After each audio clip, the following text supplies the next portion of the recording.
Dando continuidade à avaliação da anemia nas diversas faixas etárias, vamos falar hoje, como não poderia deixar de ser, daquilo que falta, que é a anemia no paciente adulto, que é o que é mais comumente visto por nós, inclusive nos nossos consultórios. Se você tem interesse, não sai do vídeo, fica aí que vai começar agora.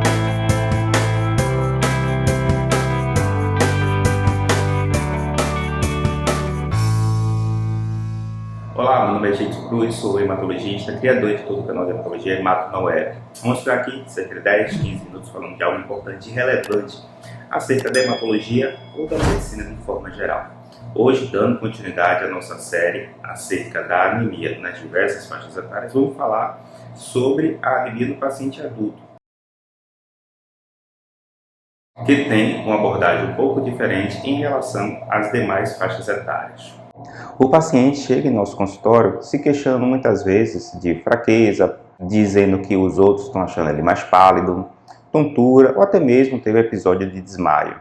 E foi encaminhado por um outro profissional ou até mesmo ele recorreu ao hematologista, pois acreditava que era portador de anemia. Para ter a confirmação dessa hipótese diagnóstica, claro que a gente tem que ter em mãos o hemograma, que é o principal e o primeiro exame de todos a ser avaliado naquele paciente em que eu tenho a suspeita de anemia.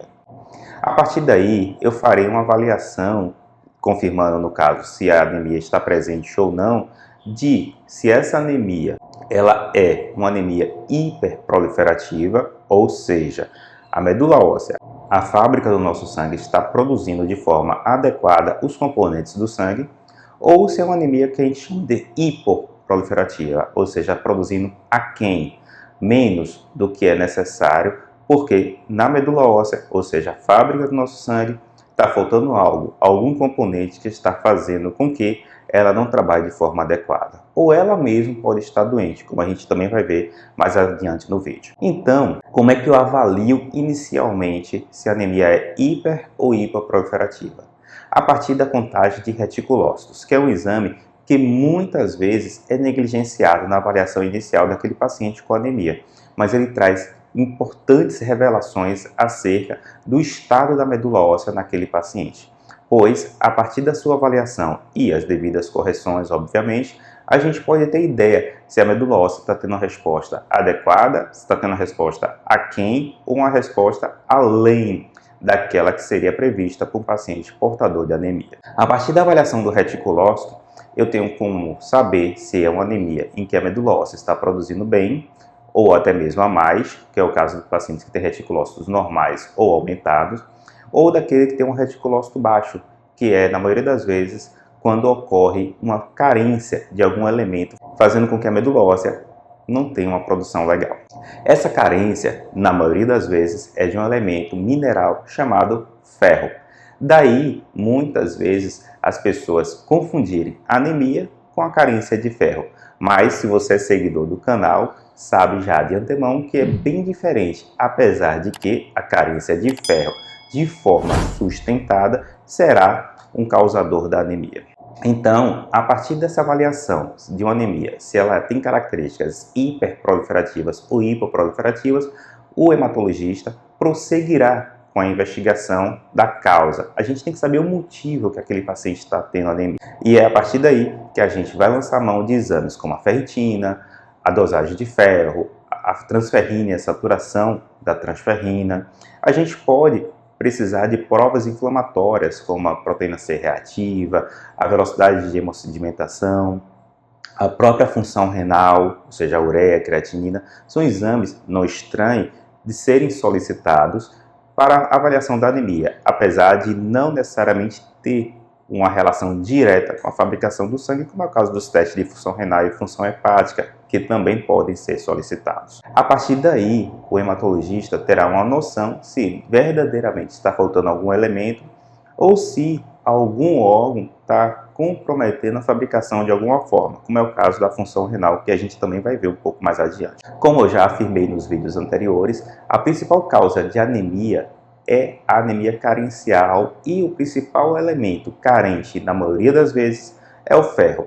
que é a principal causa de anemia no mundo inteiro e não é diferente aqui no nosso meio. As causas da anemia por deficiência de ferro devem ser investigadas. O hematologista, o médico, não deve se contentar apenas com a avaliação da anemia e confirmando que é a carência de ferro. Ele tem que ir além, buscar o motivo daquela pessoa ter um ferro abaixo do normal. Seja porque está tendo um problema de absorção, seja porque está fazendo uma dieta inadequada, com absorção inadequada também de ferro, ou porque está perdendo, seja porque está perdendo por meio de sangramento digestivo, por causa de um problema gástrico, por causa de um problema intestinal, até mesmo câncer de intestino pode estar presente em alguns casos. Por isso, eu não posso negligenciar, eu não posso desprezar a revelação de um paciente que tem anemia por deficiência de ferro. Como a gente já ouviu no vídeo sobre as mulheres em idade fértil, nessa população específica tem a característica de como elas têm um fluxo menstrual presente. Na maioria das vezes eu tenho que buscar também se essa mulher tem na sua menstruação alguma anormalidade, seja funcional por causa de alterações hormonais ou até mesmo por causa de uma alteração a nível de próprio útero, como mioma, adenomiose, outros problemas que podem levar a sangramento genital. Mas isso foi tema do vídeo,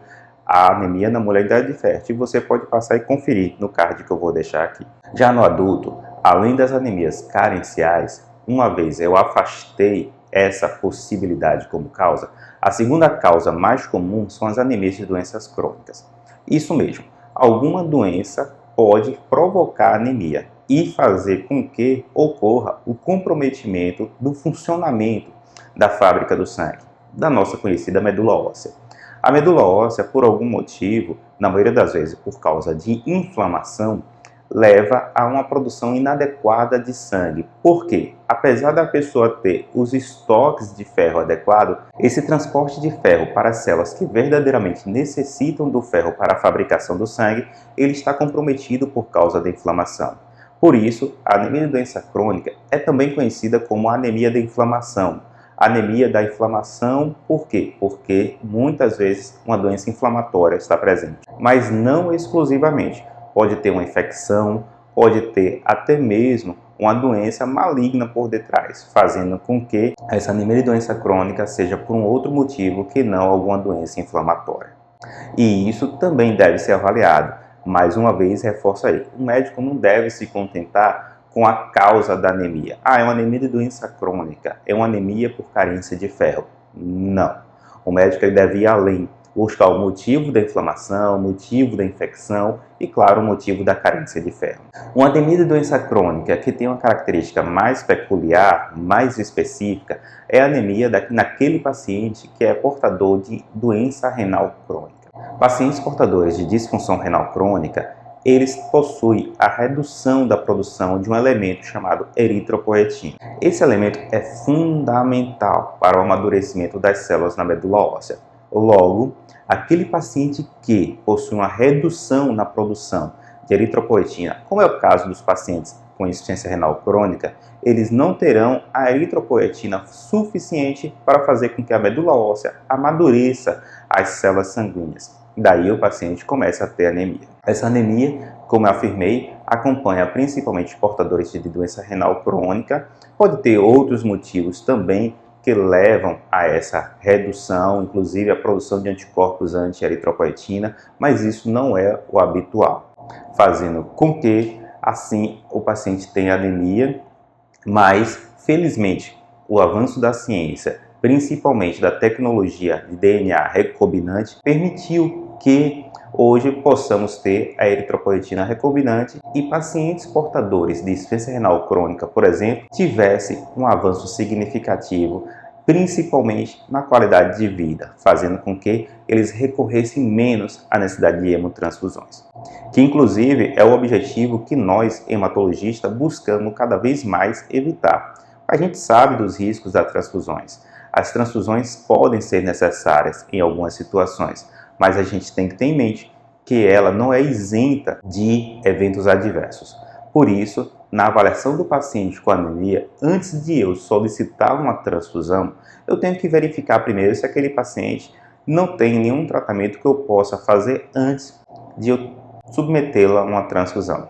Claro que se o paciente tem uma urgência e essa anemia compromete de certa forma ou de forma bastante significativa o funcionamento de outros órgãos, como é o caso de pulmão e coração, levando a um comprometimento significativo do quadro clínico do paciente, a gente não pode adiar a transfusão. E essa deve ser então prescrita para aquele paciente. Claro que existem outras formas de anemias hipoproliferativas, como é o caso, por exemplo, das síndromes mielodisplásicas, que elas ficam mais comuns à medida que a gente envelhece. Daí eu falei um pouquinho mais de síndrome mielodisplásica naquele paciente idoso. Então você também pode conferir o vídeo lá na anemia do paciente idoso que a gente aborda um pouquinho mais. Mas ela pode acontecer no paciente adulto mais jovem também. Mas felizmente ela é menos comum. Da mesma forma, pacientes adultos podem ter anemia falciforme, pode ter talassemia, pode ter doenças que são mais comumente diagnosticadas na faixa etária pediátrica. Infelizmente, no nosso meio, não é raro ainda a gente encontrar pacientes que têm um diagnóstico na fase adulta ou ainda não tiveram um manejo satisfatório quando crianças ou mais jovens e, em consequência disso, têm ou tiveram graves complicações e daí o manejo ser mais desafiador, feito pelo hematologista quando o paciente é adulto também.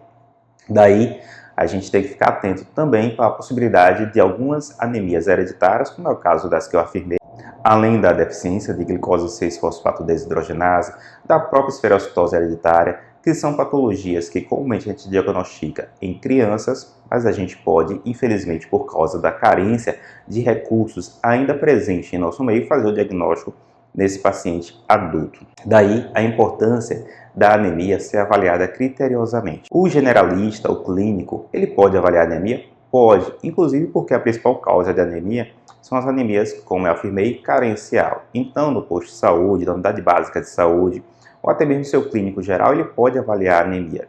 Porém, a partir do momento em que a anemia deixa de ser um quadro simples e passa a ser um quadro que precisa de uma investigação mais aprofundada, na maioria das vezes é recomendada a avaliação por especialista e, no caso, o especialista é o hematologista, que é o profissional mais adequado para avaliar situações como a que eu afirmei. O tratamento depende da causa. Se é carência de ferro, tem que tratar a anemia carencial por deficiência de ferro com a reposição de ferro, que pode ser venosa, pode ser por via oral, a depender da gravidade da situação.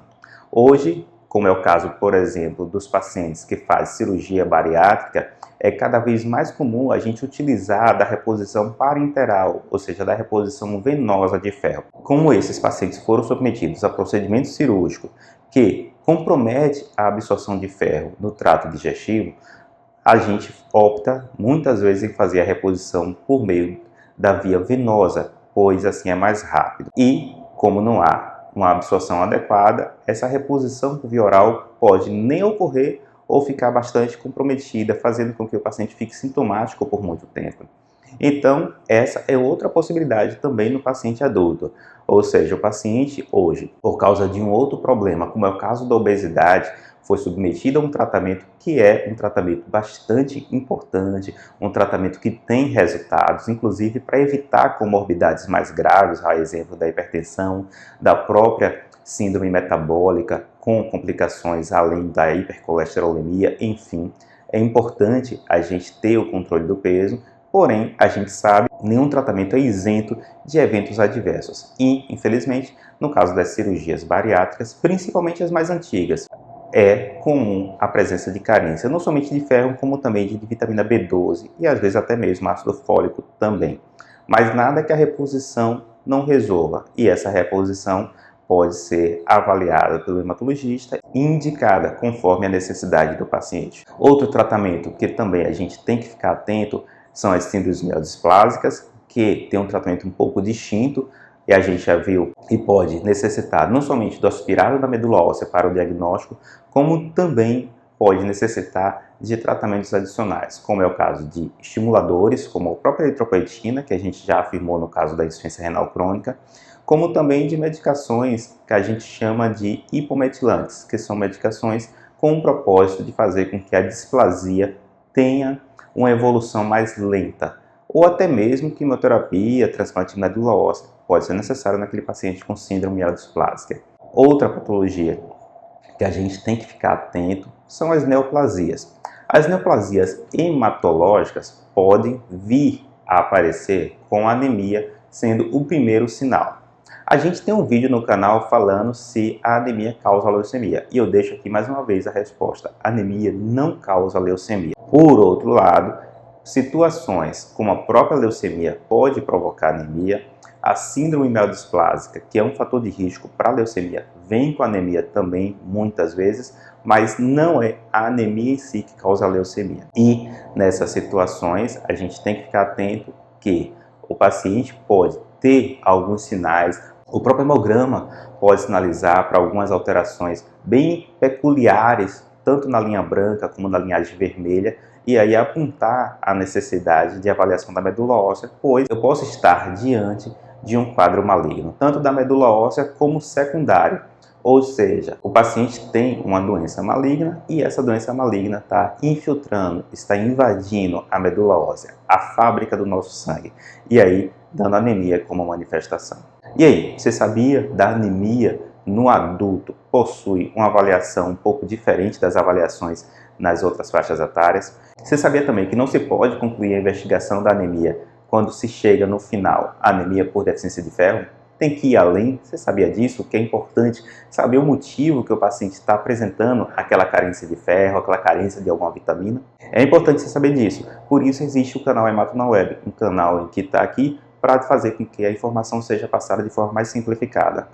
Mais uma vez eu deixo aqui a minha gratidão por todos vocês serem seguidores do canal e, claro, se você não for seguidor, considere se inscrever, pois assim a gente ganha importância e relevância nessa plataforma. E não deixe de marcar o gostei se você achou o vídeo importante para o seu crescimento. Espero que vocês fiquem todos muito bem e até a próxima.